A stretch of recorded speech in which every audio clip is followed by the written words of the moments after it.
Hi, everybody. Welcome to the Final Chapter Book Club. My name is Renita, and this is my friend Jason. Are you ready to explore the dark and thrilling worlds of apocalyptic dystopian horror, fantasy, and sci fi media? Welcome to the Final Chapter Book Club, where we dive deep into the most gripping tales of survival, despair, and the unknown. Join us as we review the latest and greatest media, discuss mind bending plot twists, and uncover hidden gems that will keep you on the edge of your seat. My name is Renita. I'm an actress and a singer-songwriter. I'm a vocalist mainly. My background is in musical theater, and I just adore all things dystopia, horror, fantasy, sci-fi. And I'm so excited to be here with my friend Jason. If you My like, name is Jason. I'm a singer-songwriter. I'm in the heavy metal genre, but I'm also a big fan of horror, sci-fi, fantasy, all anything crazy, magical from the time I was a kid. I wrote a short story about the first time that I ever read a Stephen King novel, it's and really maybe good. someday I'll drop it and you'll be able to see it. So I just want to say that I'm a huge fan of our first author that we'll be discussing tonight in our first short story in the final chapter will be Stephen King, well known, world famous author, probably one of the most famous contemporary horror authors to come out ever. And I'm proud to call myself a fan of his, and I've read almost every single one of his novels, eaten them up like a, you know, No, no, no, no. eaten them up since I was a kid. And, I think it's perfect that we start with Stephen King because he Absolutely. is basically the heart and soul of modern horror. And so Mm-hmm. our first story will be from his new book, You Like It Darker, and the story is called Two Talented Bastids. Is a really, really interesting story. Just to give a little bit of a rundown. So, spoiler alert if you haven't read the book and you want to read Spoiler it, alert. maybe skip this video. Maybe go read it and come back. But Yeah, we're going to be talking in depth about a lot of this stuff, so. absolutely. So we don't want to spoil anything for anybody. But just to give you a quick rundown, the story is about a son whose father is an author. And he talks about how much he loves his father. And throughout the story, it is revealed that his father had a really good friend who's also a painter. And they are both from the same area. And one day they go on a hunting trip. And on this hunting trip, some amazing sci fi things happen. And they end up both becoming very famous for the one becoming an author and the other becoming a painter. And a reporter steps in and gets really curious about what's going on and is trying to dive into why these two men have become so popular. And then it ends up where the son finds out in the end. And we're just going to discuss that. So, um, if you want to start, Jason, like what were your favorite, like, main events and, like, plot points? I mean, it's a great story. First of all, it's not your traditional horror story. In fact, it's not even a horror story at all. It is a story about supernatural events that happen that change two people's lives. And along the way, the whole world is changed for Mm-hmm. these two men. But basically, two guys that were just really good guys that kind of were best friends, and they would go on this hunting trip once a year, but there was nothing special about them. And the writer was not a great writer, and the painter was not a great painter. But the thing that they had in common is that they had conviction. They Mm-hmm. really wanted to do these things, and they just didn't know how to do it. And it was so, I don't know how to say it, but in this world, they both had their dreams come true because Mm-hmm. of an event that happened that they chose to do, and they were given a gift that they already had the whole time. It's like almost like the gift. Well, I'll let you explain a little bit more about what happens along the way, but just very interesting that these two men who weren't really popular or famous, but really wanted the world, were Mm-hmm. able to achieve their dreams, and in the end, like pass on their knowledge and some of their experiences onto other people, Mm-hmm. especially like the relationship with his son. Mm-hmm. It was never there was never any contention about their relationship. His dad was very open with him all the time, and his son never questioned his dad's talent. In fact, to him, his dad was a star always from the time he was born. Mm-hmm. His dad was a world famous celebrity. But in the story, we realize that his dad actually was a normal guy and actually had a lot of faults within himself. And his main fault was that he Mm-hmm. just wasn't confident enough. And Yeah. he ended up writing a short story and throwing it away.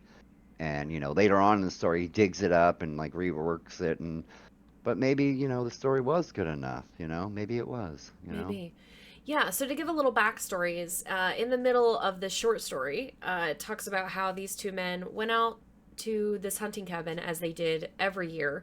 And they didn't really go hunting, they just kind of did it to get away. It talks about how important this trip was to these two guys their whole lives and how they'd come back from this trip feeling so renewed. Well, on this specific trip, they go out and it's raining really badly, and they find this woman who's passed out. Like, they wonder if she's dead at first. She's passed out on the bridge. They realize she's not dead. They drag her over off the bridge because the bridge is about to collapse anyway. And they realize she's not human. When they touch her skin, it's like touching clay, and she's just falling apart in their hands, basically. And so the guy who's an author, he wants to like run away and not help, but the man who's a painter, he's like, no, we've got to help her, regardless of the situation. So they tried using the EpiPen, they tried using this oxygen mask, and in the end they gave her CPR, which ended up saving her. They drag her back to the hunting cabin, and they're trying to ask her questions. She's not responding. The cabin fills with light. They both pass out, and they wake up to a random man sitting on their couch. And so they're looking at this guy, and they're like, what's going on? What do you want? What do you want from us? And he's like, basically thanks them for saving his friend and offers them a gift. And this gift is a small black box. And he thanks them because they rescued his friend with their gift of breath, their breath of life. Their very own life. Which I really thought that was interesting, the religious undertones of that. Stephen King is so good at doing that without making it obvious. Right. So he goes in and he gives these guys the box, and they realize that they have to breathe on this box. And after they breathe on this box, it lights up a little bit, doesn't really do much, and then they just kind of don't think anything of it, and they go to bed. And the next morning, the guy who'd been struggling as an author his whole life is totally renewed and begins writing amazing stories. And then the man who was a painter his whole life, the night before when he was trying to draw the lights that they saw in the sky, he couldn't get it right. But then the next morning he wakes up, he draws the alien friend that was on the couch that From morning, memory. and from memory, and it's beautiful and really, really well done. And it's like these two men then go throughout their lives and become super famous for their talents. And it was so fascinating to me to watch this story unfold in the way that it basically just unlocked confidence for them. It wasn't just like opening intellect or opening talent. It was just that they had a renewed confidence in themselves that they could absolutely do this, and like kind of the gift of getting out of your own way in a way that I thought Yeah. was really, really interesting.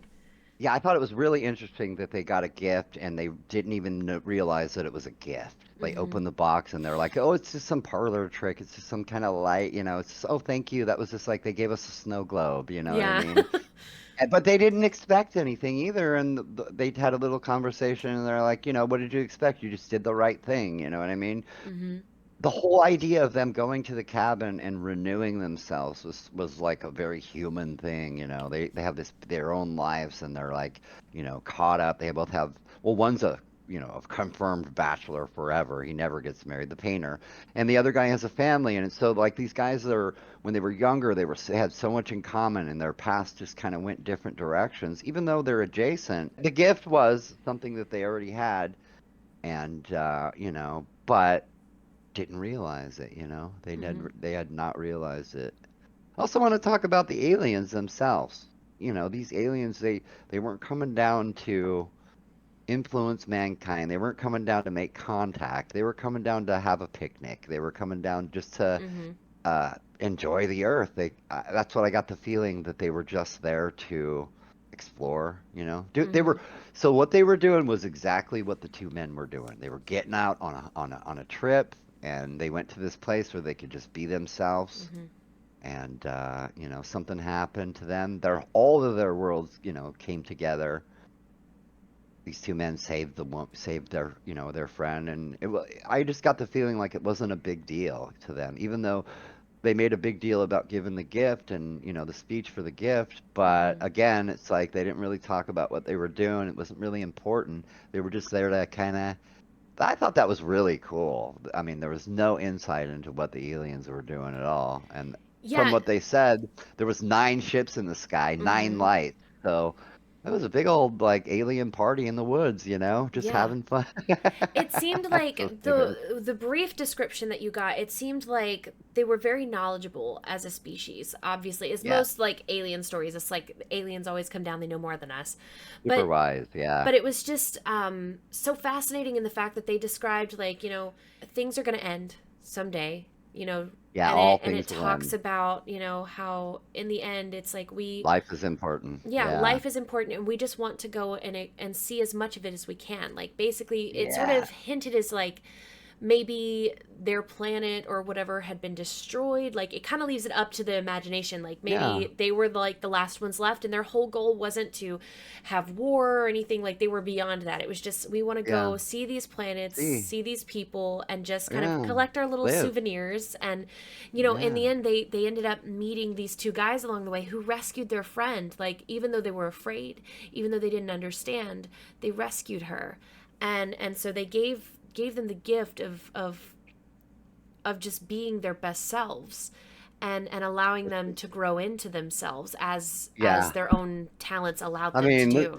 let's just talk about how crazy a gift that would be to give somebody. Like, if I Right? could just give you that, you know that you have it in you to do just about anything in the world. If someone can become president or an author or a celebrity, a movie star, an actor, then anybody could do it. It's just about your mindset. Basically, Mm-hmm. that's really all it is. And that's fascinating because when you think about it, like all I have to do is change my mind and I could change the world. But like just getting there is like, you know what I mean? It sounds so easy and it really is. It could be easy, but Mm-hmm. it's like all this stuff in life that just gets in the way. Paying bills, going to the Mm-hmm. bathroom, eating food, if I could just write that book or, Mm-hmm. if I could just meet the right people. It's But I mean, it's just seeing that to the end too. yeah. It's just, It's like where does how that kind of creativity come from? Where does yeah. that kind of, super confidence in yourself to where you're really like Stephen King, when he first came out with Carrie, when he wrote his first novel, I'm not sure if it was Carrie, but I think it was. Threw it away. His wife pulled it out of the trash and said, "Hey, this is a good novel. Work on it. Work on yourself. Yeah, don't Like give it's up. not the novel. Yeah, it's not the novel that's bad. It's you." And it was. He was, doing cocaine. He was really, really not. I mean, he's just having problems because, he didn't know how to vent himself. He wanted to be something really big. He had great ambitions. He just didn't really know how to do it. And once it clicked in his mind, man, he sold Carrie. I'm pretty sure he sold Carrie for $1 million. And I know for a fact he sold the movie rights to Brian De Palma for 1 million. Mm-hmm. So basically his first two novels that he ever had published were some of the most famous novels in literature and some of the Mm-hmm. best novels. I mean, and you will go to film classes and they'll analyze Carrie like it's a really Mm-hmm. good critical piece of art. Yeah. Also, English teachers will analyze Carrie. They'll Mm-hmm. analyze the writing style because there's a lot of things that he does in that novel that are not traditional. Like he writes from the point of view where it's just an article in a newspaper that you're Yeah. reading about an event that Yeah. happened and sometime long ago, it could be soon, and Mm-hmm. It's like that kind of writing. it feels like he's writing as if you're reading a journal, like or someone's It's research notes. it has the Like, very real feel to it, like almost uh-huh. like you stumbled on something you shouldn't have. Like, should I be reading this? But then you also get the feeling like this is common knowledge. This is the front page of a newspaper, even if Mm-hmm. it's the column is nestled, little down. It's still, this. College, high school prom erupts in fire, many dead, and Mm-hmm. anybody could have seen it, but it's almost like the thing in it where you just kind of, you see it, Swept but you under the don't see rug, it. yeah. Yeah, because it's some kind of, It's like, oh, that's so tragic, those poor kids, and you just kind of go about your daily and life. then it happens over and over. In that town in Derry, I'm pretty Mm-hmm. sure that's where Carrie happened. This is one of the Mm-hmm. events, two towns that he writes about, Castle Rock and Derry. Mm-hmm. And in these two towns, the most terrible things happen over and over and over. And it's like, he writes it, and then you know that Derry is because of, the cloud, the outer space, Yeah. the entity that's come, influences people's minds. But what's up with this other town? It's just that people are passive.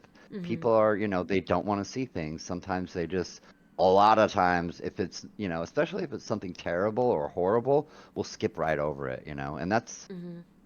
that is fascinating because when it's shown in the form of a novel and you have to read it, it's like it's almost it's jarring. It can be like, Yeah. oh my God, like this is actually the point of the thing.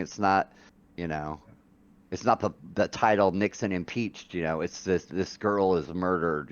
And Yeah. whatever happens. Yeah. Well, it's so Sorry, I go off interesting. on a little bit, No, no, but no. It's like it's so interesting you bring that up because like in this specific short story, like it and Carrie, they have like very strong protagonist antagonist. Whereas yes, this story doesn't really have the antagonist. There is no big bad. no, It's just like these two guys, they help this girl in the woods. The aliens aren't threatening. It's not like they're bad I people or anything. And then all of a sudden it's like they get this gift because they help her, and it's no, like in the end there's really no antagonist. I mean, I guess the woman who's the reporter could sort of be the antagonist for a moment there because she's asking questions that like, at first it just comes off as like, we don't want to answer your questions, like I don't do interviews, I know I'm a yeah, famous author, I don't want to deal with you. And like she's so politely persistent that like the guy gives yeah, in and the author answers like two questions that she has, and then he passes away and she goes and talks to the son, and she's like, I just want to know more about like why these two best friends from the same small town in the middle of nowhere get famous. And the son's like, I don't really want to talk to you because like my father wouldn't like this. I want to honor his private, memory. yeah. And then she's like, it's all off the record because at like that point she's like beyond like the story. She She's just just wants to so curious. know. She just wants to know. Yeah. And like it's so interesting the way Stephen King writes women because like Oh my God, he's so great. he's so good for a male author to be able to write strong women characters as he does, and they're not like stereo like some authors write women in such a stereotypical way. It's all like about selling sex.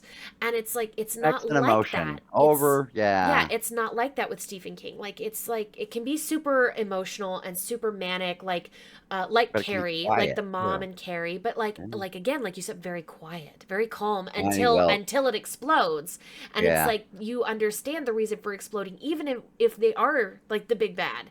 It makes Right. sense. And it's so well written. I think that's why a lot of women are drawn to Stephen King's writings because it's just so fascinating to see how it's just such a real person. It's not Yeah. like some caricature of a woman. No, you get the feeling that, I mean, when I read it, I feel like I'm reading a factual event that happened. And Absolutely. a lot, I'm not saying that Stephen King is the best at writing women. In fact, there's some of his stories where he's really terrible. Like some of the characters in The Stand are not that good. I Mm-hmm. mean, they're hysterical. He does have a tendency to write the hysterical woman in every once in a while. When he writes a woman character good, he writes it great. Like the subtleties, everything about a woman comes through, and you really don't Mm-hmm. question it. Especially, I mean, some of the stars that shine for me are Annie Wilkes in Misery, like this Mm-hmm. woman that's very much like a nurse and very compassionate, it seems like, and wants to help, but on the other hand is just completely mentally unhinged because of terrible things she's done in her past that she Mm-hmm. never atoned for. And now, and what is it? Who is it going to be today? Is it going Mm-hmm. to be the good nurse or is it going to be the vengeful widow? Like which one Mm-hmm. could it be? And they're both there the whole time. Mm-hmm. Stuff like characters like that are impossibly complex to fathom or write, and Mm-hmm. it just seems to come easy. Some of the beats in this story ring true for Stephen King's real life, and that's also why I enjoyed it because he writes about this novelist that had no confidence in himself, threw his books away, eventually ended up regaining his confidence that was probably already there the whole time. It's very similar to what happened to Stephen King Mm-hmm. in the beginning of his career. I mean, he had all the ambition in the world, nowhere to put it, and eventually was like, cowardly about the things that he did when he had the strength and the whole time. All he had to do is just like it's like the Wizard of Oz. He just had to see someone to tell him. It's not like the guy was magic. Nobody gave him anything. What if in the box is just a light? What if it's just a light? I thought about that. What if it's nothing? What if it doesn't change anything? Hmm. It's just that they think it does. You know what I mean? For me, that was the most important thing because it says when they just see a light, they open the box and they see a light, and that's it. And I but wonder somehow that, I wonder if instead like the box is like it's really just a box. And they think yeah, so much about this. I think it's the situation in its entirety. It's like yeah, for a singer, for a songwriter, like if you go through something bad in your life, you tend to find yourself really inspired to write. Like you just find yourself pouring out emotion. Like I had my son in April, so it's like I had all these emotions and feelings, and so like really these really interesting pieces started kind of flowing out of me. And so it just happens easier when you're inspired. And I wonder if this was just that moment of inspiration that just, it just launched that, that first book, that first drawing, and it I just was think so so. I good, and it mean, launched them to where it gave them that confidence boost that they needed. So maybe it wasn't necessarily a gift of confidence, but in essence it was. Well, it's sort of like when people say you know, you can't see oxygen, but you know it's there. But then there right, are some people who exactly. are like, well, maybe it's just something we haven't explained yet. Like just some stupid ideation Yeah, that isn't really truly a thought there. But see, what I think brings that back too is like Stephen King, he's so good at writing relationships between people. Like between these two men, between the father and son, between the yeah. reporter and son, between the Oh, reporter and the yeah. author. Like the best friend at the very beginning of this story has already passed.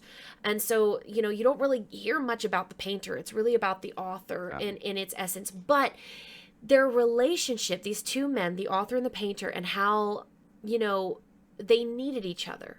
They were upstanding Right. men in their community. They did everything right. They dotted all their I's, crossed all the T's. They did everything they were supposed to do. And they chose to take this hunting trip.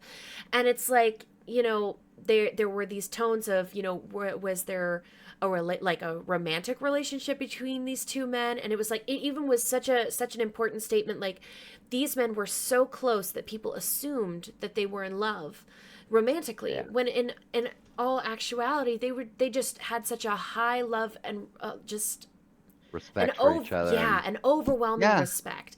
Uh, well, to me, they were like family. I almost felt like they were two brothers, you Yes. know? Yeah. And like, I think he said a line like that. They were closer than brothers, Yeah. if that could be a thing.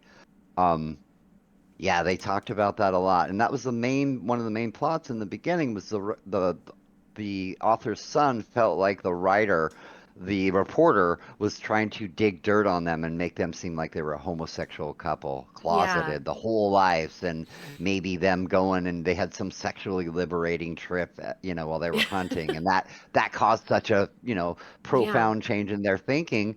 But no, I mean, it wasn't that at all. It was that they were so comfortable with each other. They Mm-hmm. actually like needed each other Mm-hmm. to be a whole person in the end. They would go to this cabin. They Mm-hmm. had everything. It explained that their lives were so fulfilled, Mm-hmm. yet there was something empty in their lives. So much so that they really just had to get away, and they would do it Mm-hmm. every year. It was a real thing. Everybody knew about it. And when they went there, they came back like completely renewed every time. It Mm-hmm. became like their thing. I wonder, over and over, I was really confused, and maybe you can help clear this up for me because Sure. uh, throughout the story, he Okay. kept talking about the bridge and how the bridge was about to break. And like, I don't like to be one of those Metaphor. people that's like, it No, has to be a metaphor, but it feels like it it is. was so consistently mentioned.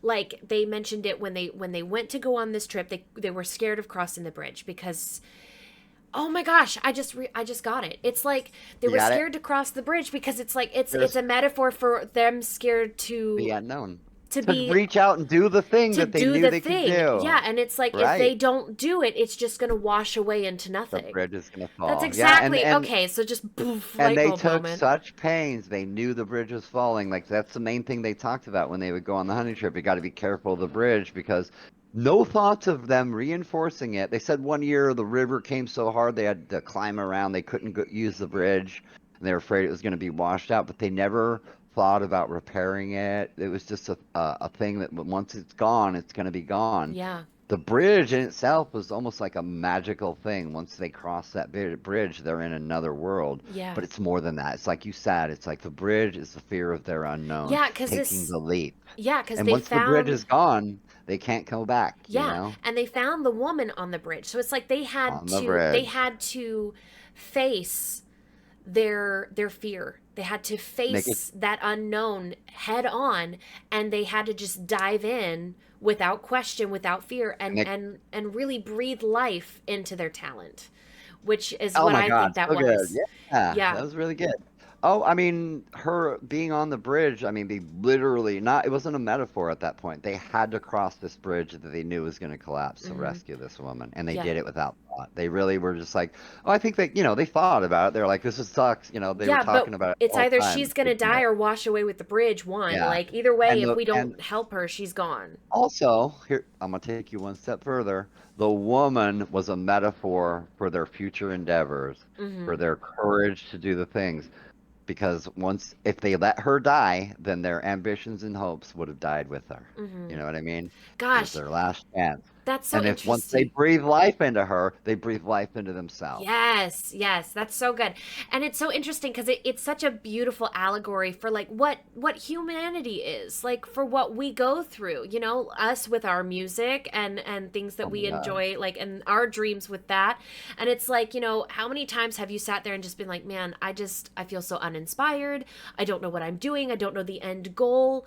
And you get stuck in this like rut. And then all of a Oh man, it's sudden you real. take that moment, you face your fear, you overcome that writer's block, you breathe life into your talent. Like, oh, Yes. I almost want that on a Take t-shirt. a Breathe breath. life into your talent. Oh, Yeah. that's Take a breath beautiful. because if you don't, then it's gone. Life is gone. All the life is gone. They hinted at a relationship with the son Hmm. and the reporter, and I Yes. really would have liked him to explore. I know he wanted a short story, but let me also say, the reporter was written very nuanced. In the beginning, he perceived her as like an expose type. She was sensationalist and Yeah. stuff. She set aside all her things. She came to him, put down her weapons, so to speak, and She put you know, down the talked pen. to him. Yeah, she talked to him like a real person and said, "Hey, you know, I'm not going to even report this. I need to know.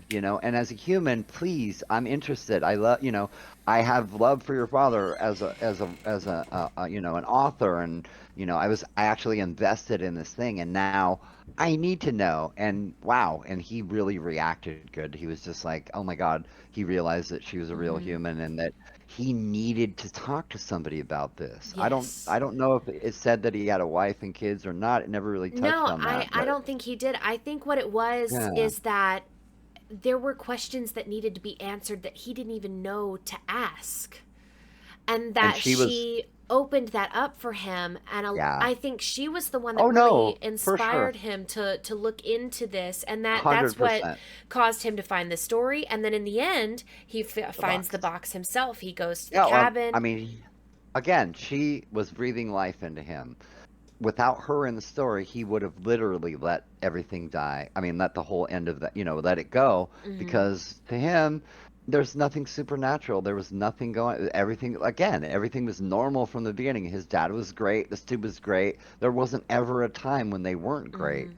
It's only by her breathing into him, breathing life into him, Yeah. breathing ambition into him that he actually, and in the end, like he was so happy. He Yeah. didn't really know anything about the box, but Yeah. oh, he got ambitious at the Yeah. end too. He Because was like, it's so fascinating, like, because he never really had a dream of his own. Like, he thought about becoming a famous pianist, or he thought about becoming a famous author and following in his father's footsteps and even surpassing that. But there was nothing really there that drove him into that until he finds the box, and he's like, it ends where he's like, I think I'm gonna go to Aruba. I think I'm gonna go on this yeah, trip. And it's like it leads him into him seeking out his dream, seeking out and his it's path, right, and and in it's turn almost, creating it. oh God, so many things tie together in this book, in the story. The Uh-huh. aliens are also, it seems like they're just, searching for something, maybe, looking for something. They're doing the thing, but Yeah. maybe they're also like the author's son, like they're going to Aruba because they've gotten ambition now. I think it's so fascinating. Honestly, this is one of those short stories that you would have liked to have heard a little more of, but it's also like one of those, Yeah. like, it ended exactly where it needed to. Because He if you has, dove into more of the aliens and stuff, I feel yeah. like it would have ruined the The nuance of mystery it. is good. Yeah, No, I yeah. mean, it's a story of hope in the end, and it needs to stay that way. It's Uh-huh. good that the antagonist becomes one of the protagonists. I mean, it just fuels the story and not the characters. So you actually, I mean, even though there's a half a dozen characters in the story that they're, written about, there's only one important character, and that's the author, and in the Hmm. end, we're reading a story by an author. You know what I Yeah, mean? It's like exactly. Stephen King really wrote a lot of stuff about himself into this story. Oh, yeah. Uh, it's just a great story of hope. I mean, if anything, you don't need to save someone's life to change your world. You Hmm. have it within you all the time. Maybe just picking up a random box and looking inside could change your world. It's that kind of like magical kind of thing, even though it's not magic and it's not, I mean, it's a little supernatural with the alien, but if we take the aliens out of the story and just have these two guys go to this hunting trip, see something in the sky that they don't know is real, and end it there, it could still be very valid. You know what I mean? Absolutely. People, you take what you want out of things, and sometimes little things can change your world. Hmm. It doesn't take a lot. Like you said, we motivate ourselves a lot of times, but sometimes inspiration comes from the craziest places, and Hmm. maybe it was there the whole time. You know what I Yeah. mean? It just No, I we love needed that something to theory. I jar our love thinking. that. I Yeah. love that it's not something mystical or supernatural, that in Well, the end it's just a snow globe. yeah, no, I know this is real. I mean, maybe not in that story, but in real life, I know it's real because I've stepped outside of my box before and looked in another box and liked what I saw. And, I Hmm. love certain types of music, but I get outside of that all the time because of the way it makes me feel. Yeah. And it actually inspires more ambition than the stuff that I really like does. Oh, And yeah. it's very strange sometimes because it's almost like looking in that box that, you know what I mean? It's like, Absolutely. yeah, that's a good one. Yeah, absolutely. No, I loved this book. Well, the short story. I'm really excited to Yeah. continue on in the book. Oh, there's some great ones in there. No, Yeah. I'm so excited. So we will be reading The Fifth Step next and have an episode on that one coming out soon. We're really excited to work our way through this book, and we really hope you enjoyed your time with us and our rambling as we just discuss what fascinates us with this amazing author and his amazing stories. So we will see you next time. Thanks for joining us here in the final Thank you. chapter. And please hit subscribe if you want to come back and see us again. Make sure you ring the bell so that you can be notified of when we are posting our videos. And we will see you next time. Thanks for hanging out. Bye. Bye bye.